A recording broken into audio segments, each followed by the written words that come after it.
Hey everyone! Today's topic is the sun. The sun is the center of our solar system, and it's the reason everyone is alive because it is the source of all our energy. To summarize the key concepts, it's a set of three threes. There are three key concepts for this lesson, and in each one, there are three layers or three items. For the first key concept, we're going to be talking about the sun from the inside out, its interior. Much like Earth, it starts with a core, or the center part is a core, and then it has two more layers. The second one is called the radiation zone, where the heat radiates outwards. And then the third one is called the convection zone, where there are convection currents. This is a great photo of what I was just talking about, and I'm going to keep referring back to this photo. This is the one in your textbook. Now, as you can see, the first three layers from the inside out, again, are the core, which is the very bright yellow one, then the radiation zone after that, and then the convection zone. And in the convection zone, you can see the convection currents hot going up and a little bit cool going down again to heat up.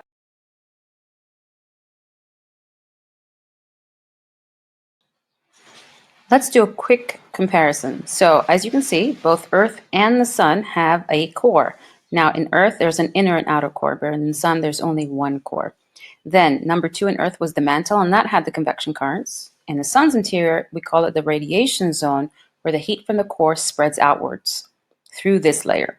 And then finally, in the Earth, there was the crust, and it was the outermost one. But in the Sun's outermost one is the convection zone. Now, there's another major big difference between the sun and Earth in terms of the temperatures. The inner core of the sun reaches 15 to 30 million degrees Celsius, and its outermost part of the atmosphere can go to 6,000 degrees Celsius only. So even though the inner core is much hotter than the outer parts, the atmosphere is still really hot. Take a quick look at the differences in temperature.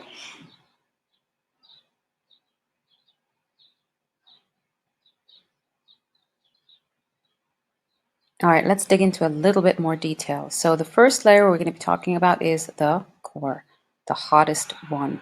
Now, why is it so hot?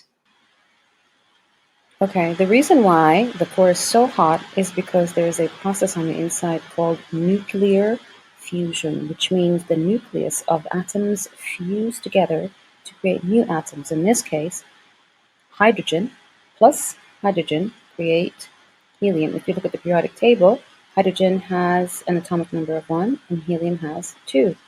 So, two hydrogen atoms fuse to create helium. With every single fusion of hydrogen atom plus another hydrogen atom, helium is formed, but also a little bit of energy is formed as well. So because this happens millions and millions of times a day, a lot of energy is then generated. And that's the source of the energy on the sun. The sun produces energy using a process called fusion. Let's start our explanation of fusion with the atom. You've no doubt heard that everything is made up of tiny things called atoms. We use a very simple physics model to describe them. At the center of an atom are protons and neutrons.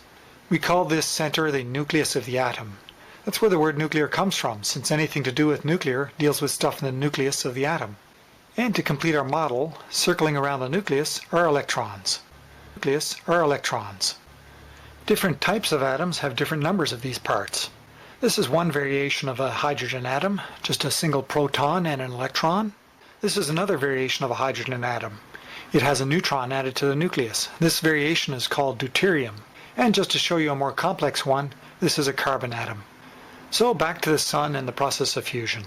For this we'll ignore the electrons since we're dealing with the nucleus of the atom only. The sun also is made up of atoms. Since the sun is so massive, it has extremely strong gravity, much stronger than the gravity here on Earth. This gravity pulls the atoms together. Normally the nuclei of the atoms don't want to get close together. The protons repel each other. But the sun's gravity is strong enough to overcome that, and when two atoms get close enough together, they merge, or fuse, to become a new atom. And that's where the term fusion comes from. So, in short, the sun's fuel is hydrogen atoms, right? And with each fusion, energy is produced. Eventually, the sun will stop producing heat once this hydrogen runs out, but that's only after 5 billion years from now. All right, and then the sun will then die. So that's a long time from now. All right, now the second layer after the core from the inside out is the radiation zone.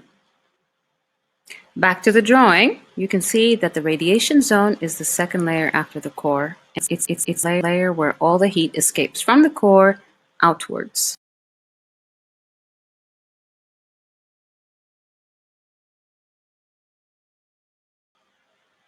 Great, now once the energy has made it through the radiation zone after a long time, it reaches the convection zone. Nothing new here about convection currents. We've talked about them so many times this year, and so basically it's the same thing in the convection zone of the sun. The heat from the center rises up. The upper part of the convection zone, where the gases have cooled down a bit, start to sink, and then they heat up as they reach the bottom, and so on, and so on. We just finished the first key concept. Now the rest will take a lot less time. The second key concept is the layers of the sun's atmosphere. And yes, the sun has an atmosphere just like Earth does. And the layers from the inside out are the photosphere, chromosphere, and the corona.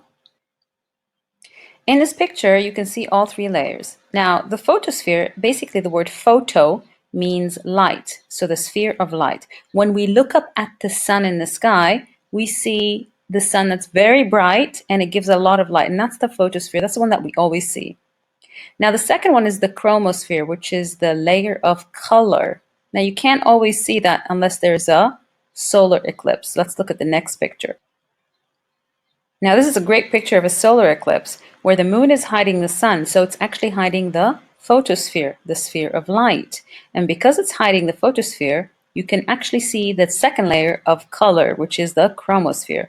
So that's why you can see a little bit of a purplish haze there. Sometimes you see it as blue, sometimes as green, sometimes as yellow. But you can see different colors when there's a solar eclipse covering up the photosphere. So you can see the chromosphere. Now the third layer, as you can see here, is that white halo around the sun. Again, during a solar eclipse, it's more evident. It's what we call the corona. Now, corona in Latin means crown. So it's like a crown surrounding the sun. It's that white part. So in this picture, again, the photosphere is covered. So you can actually see the chromosphere here. See, you can see a little bit of pink and purple, and I can see a little bit of green. So that's the chromosphere. And then surrounded by the corona. This is a really good picture. This is live footage. It's a NASA picture. And in this one, you can see whitish, that's the photosphere. And then you can see some rainbow colors, and that's the chromosphere. And then on the outside, it's the it's the corona. Let's go textbook image again. So in this picture, you can see after the convection zone, you can see the first layer is the photosphere. It's at the bottom left-hand side. It's the visible surface. It's what you see with your eye. And then after that, above that is the chromosphere, and finally the corona in white again. And that wraps up the layers of the atmosphere. Now let's move on to the third key concept. For our third and final key concept, again, there are 3 items to learn. So like I said at the beginning of the video, 3, 3, 3. There are 3 key concepts, and under each one, there's 3 points to learn. Okay. Now, this one is about the sun's feature. When you look at the sun from the outside, what do you see? We see 3 things: something called sunspots, something called prominences, and something called solar flares. Now, the first one is called sunspots. Now, what are they? They're basically black spots that you can see on the sun. How are there black spots on the sun? Those are zones that are slightly cooler on the sun, so their color is darker. Now, when you heat something up, it becomes brighter. When you cool it down, it becomes darker. If you've ever heated a piece of metal on the fire, you'll notice that it gives light when it's hot and it's dark when it's cool. This is a realistic picture of what the sun looks like, and as you can see, you can clearly see that there are lighter areas and darker areas in terms of color. So the lighter ones mean they're hotter, and the darker means they are cooler. By the way, the sunspots helped us find out that the sun actually rotates on its own axis, because we noticed that these spots were moving, and that was how we discovered it was rotating. The second feature on the surface of the sun is something called prominences, and it comes from the word to be prominent. You know how in English we say someone is prominent? That means they kind of stand out. Well, yes, these are sort of heat loops that stand out of the sun. You can actually see them very clearly sticking out of the sun. They're big loops of heat. You can actually see solar prominences easily during a solar eclipse because they stick out from behind the moon like that. So during a solar eclipse, you can actually see them with your own eyes. You don't need a picture of the sun to see them. The third and final feature on the sun is something called a solar flare. You might have heard of that before. Now, solar flare is basically a lot of prominences that sort of fuse together and created an even bigger, let's call it explosion. But this one reaches outside of the sun into outer space. So it leaves the sun going into outer space. It's basically magnetic energy and radiation. Sometimes it reaches other planets. This is a better image of what it would look like if it reached the Earth. And it has reached Earth a few times, especially weaker ones. If you guys remember when we talked about our first atmosphere on Earth and that it was blown away by a solar flare, right? So that was probably a strong solar flare. Now, when solar flares move into outer space and they reach other planets, we call that now solar wind, which creates something called auroras. This is a great picture of auroras. Now, auroras can only be seen either near the north or south poles, and they sometimes call them the northern lights or the southern lights. So you have to be living really near to the poles to be able to see those. And what they are just basically electromagnetic waves coming from the sun that have affected the sky, the atoms in the atmosphere of the sky in the northern and southern hemispheres. Now there you have it. That's a lesson about the sun. Now remember the key concepts are 3, and under each one there are 3 points to learn. So 3 threes. All right, so that we are done with this lesson. Please go to Google Classroom and find your assignment.